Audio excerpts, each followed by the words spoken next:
আসসালামু আলাইকুম রহমতুল্লাহি ওয়া বারাকাতু। হ্যালো ভিউয়ার, সকলে কেমন আছেন? আশা করি সকলে অনেক অনেক ভালো আছেন। আর একদিন পরেই আমাদের মাঝে চলে আসবে পবিত্র রমজান মাস। তাই আমরা রমজান মাস উপলক্ষে স্বরূপকাঠিরবাসীর পক্ষ থেকে আমরা বর্তমান জাতীয় সরকারের কাছে আমরা আবেদন করতে চাই।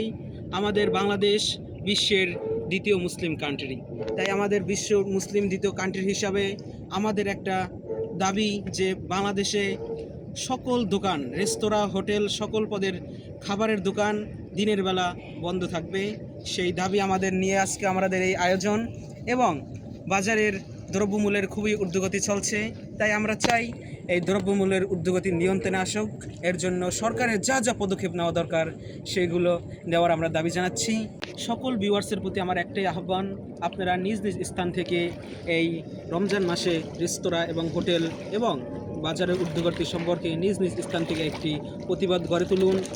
সকলে ভালো থাকবেন এই প্রত্যাশায় আজকের মতো এখানে বিদায়। আসসালামু আলাইকুম ওয়া রাহমাতুল্লাহ।